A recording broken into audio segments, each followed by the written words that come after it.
자, 당정이 어제 대통령 선거를 앞두고 내년 예산을 600조 원 이상으로 슈퍼 예산을 편성하고 또 청년 종합 대책이라는데 20조를 책정했어요.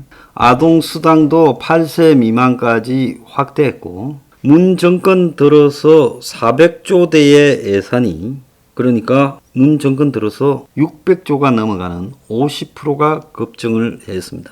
자, 그런데 들어오는 수입과 지출의 격차가 너무 커져갖고 이렇게 악의 입자로 커졌어요. 이렇게요. 이대로면 이 중간이 다 뭡니까? 빚입니다. 여기서부터 이까지 차이가요. 빚이요. 그래서 경제 위기 때 대처를 하지 못한다. 그런데 이 20억 청년 예산 중에 연소득 5천만 원 이하인 청년들에게 무이자로 전월세 대출을 지원해 준다. 그리고 병장 월급을 60만 9천 원에서 67만 원으로 주고 전역 때에는 최대 1,000만 원의 목돈을 마련해주는 사회복지 지원금까지 주겠다. 그리고 하위 80% 다자녀 셋째는 대학생 되면 등록금이 공짜다. 자, 이런 이야기들을 하고 있습니다. 자, 선심 국민 돈으로요 빚내서 엄청 지금 쓰고 자빠졌는데요. 그런데 돈 없으면 월세 사라. 주택담보대출, 즉 자기 집을 사는 것은 중단시키고 월세는 무이자다. 참 기가 찬 이야기입니다. 자, 오늘 아침에 보면 2분기 가계빚이 처음으로 1,800조가 넘어갔어요. 그 원인이 영끌 B2에다가 생활고까지 겹쳤다는 겁니다. 그러니까 부동산 폭등하고 주식 등 투기, 코인 등 투기를 장려하고 또 자영업자들이 망하면서 그리고 가계 노동 수입이 줄어들면서 생활고가 겹쳤다는 거예요. 그래서 2분기에 가계빚이 1,800조가 넘었다. 참 기가 찬데요. 굉장히 많아지고 있습니다. 정부 규제도 급속도로 가팔라지고 작년보다 168조가 늘었대요. 그러니까 작년에 같은 기간보다 168조가 1년 만에 늘어났습니다. 그래서 은행 대출이 막히자 제2금융권에 몰려갔고 연내 금리를 한국은행이 인상할 건데 이렇게 되면 지금 큰 문제가 생길 거다. 올해 2분기 석 달 만에 41조가 늘어났어요. 그래서 정부가 놀래가지고 지금 대출 규제를 한 것이 이것 때문이라고 봅니다. 한국은행이 금리를 올린다고 해도 영혼까지 끌어모아 대출하고 빚내서 투자하고 생활고로 은행에서 일단 빌리고 보자고 1금융, 2금융까지 가서 빌리고 있고 코로나가 장기화되면서 은행 대출 규제가 확산되니까 최근에 대출 규제 이전부터 은행이 잘 안 빌려줬죠. 이제 서민들이 많이 찾는 이 금융권의 부채도 큰 폭으로 늘었어요. 그래서 가계 빚의 가파른 증가 속도뿐만 아니라 그 빚을 낸 사람들의 갚을 능력도 매우 우려되는 상황으로 지금 부채의 질이 안 좋아지고 있다는 거예요. 여기 금리가 올라가면 이제 이자 부담이 커질 거라고 보고 있습니다. 그래서 6월 말 1,806조라는 거예요. 전 분기 말보다 그러니까 1, 2, 3월 말보다 41조 2천억이 늘었고 1분기에 36조 7천억인데 2분기에 정부가 눌렀는데도 41조 2천억 그러니까 4조 5천억 이상이 더 늘어났어요. 자, 1년 전과 비교하면 168조 6천억 10.3%가 늘어나가지고 2003년에 가계부채 통계를 작성한 이후 제일 큰 증가폭을 기록하고 있습니다. 10% 분기별 10%가 넘은 것도 2017년 2분기 이후 처음이에요.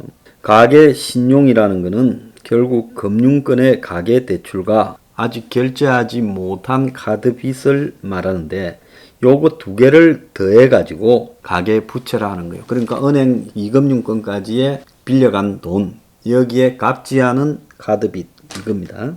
그래서 2019년 말만 해도 1600조 6천억인데 지난해 말 1700조가 넘고 이번에는 아예 6개월 만에 1800조가 넘었습니다. 그러니까 1년 걸려야 100조 늘어나는데 이제 1분기, 2분기 합쳐서 100조가 늘어난 거예요.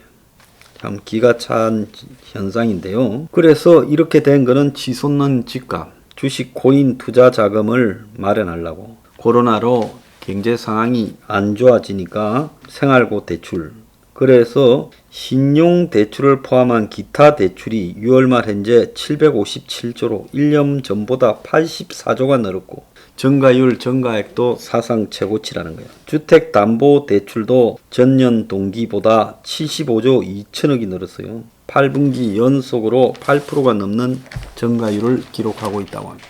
자, 은행보다 금리가 높고 취약계층이 많은 이 금융권 대출은 더 빨리 늘어나는데 저축은행 그리고 지역농업 등 비금융권 가계대출이 338조 5천억으로 전분기에 비해 2.8%나 늘었어요.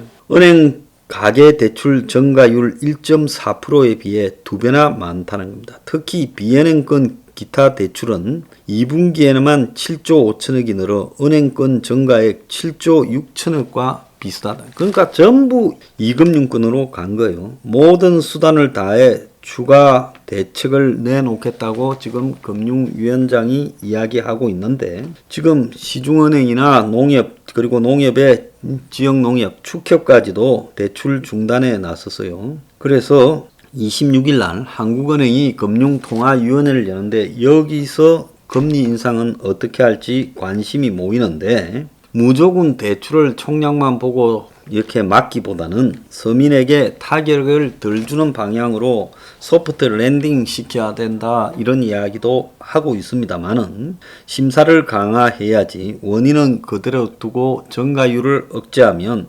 실수요자만 피해를 본다.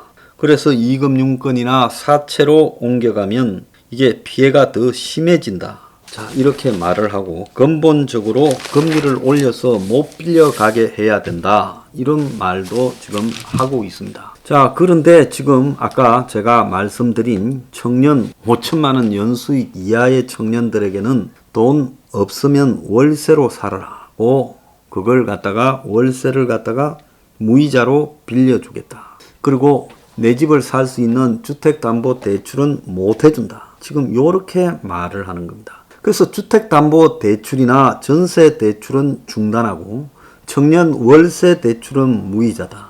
그러면 결국 새들어 사는 임차인이 월세를 내게 되면 이건 다 날리는 돈이잖아요. 자, 이렇게 되면 주거가 내 집을 마련할 수 있는 그런 가능성은 완전히 사라져 버리지 않겠어요? 그래서 부동산 대출을 지금 막게 되면 무주택자의 실수요자의 예상된 대출을 받을 수 없어 큰 타격이 온다. 그래서 이걸 완화해야 된다는데 정권은 월세는 무이자를 해주겠다. 월세 살아라고 합니다. 월세 강요하는 금이사입니다. 자, 지금 은행권들이 대출을 막으니까 다 막히기 전에 마이너스 통장이라고 뚫자. 이렇게 해서 신용대출이 평소에 2배고 대출 중단한 은행 창구들이 난리통이고 고객들은 전세금 마련을 어떻게 하냐, 농협은 다른 곳으로 가라고 안내를 하고 대출 가능한 은행에는 풍선 효과로 지금 닷새 만에 대출 잔액이 1,600억이 늘어났다라고 이야기를 하고 있습니다. 그래서 지금 전국 농축협이 준조합원, 비조합원에 대해서도 대출을 해줄 것처럼 하다가 이제 이 사람들도 전부 대출 중단을 시켰어요. 자, 축협까지도 나섰고, 자, 이러다 보니까 카카오뱅크 등 인터넷 전문은행들도 신용대출 한도를 조정하면서 지금 대출을 쪼는 방향으로 가고 있고, 은행 대출을 막으니 서민들은 지금 이금융권으로 몰려 들어가고 있는데, 이금융권이 금리가 세잖아요. 그런데 금리가 더 올라가면 이금융권 금리는 팍 뛸 건데 서민은 직격탄을 맞을 것이다. 추정이 나오고 있습니다. 그래서 생활자금이고 전부 비투 수요인데 자, 1% 오르면 금리 12조 부담이 커진다 했죠. 자, 비투나 물가 부분들에 대해 제동 장치가 필요한데 상식적으로는 금리를 올려야 되는데 코로나가 지금 발목을 잡고 있으니 이러지도 저러지도 못하면서 지금 코너에 몰려 들어가고 있습니다. 자, 그래서 대출을 중단하기보다 서울대 경제학과 안동인 교수는 금리 인상이 해법이다.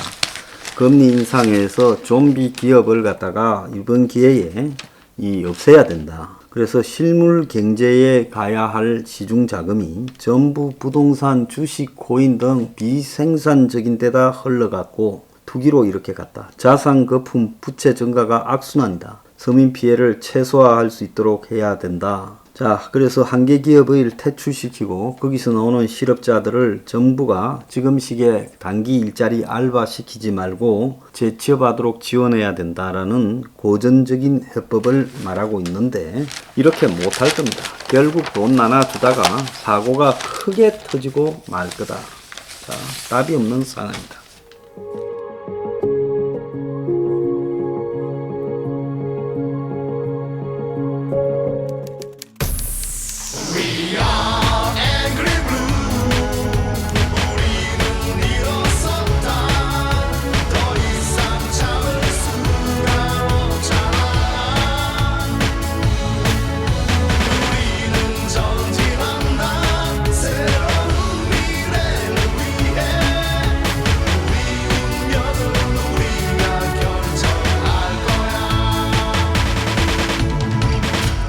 동지의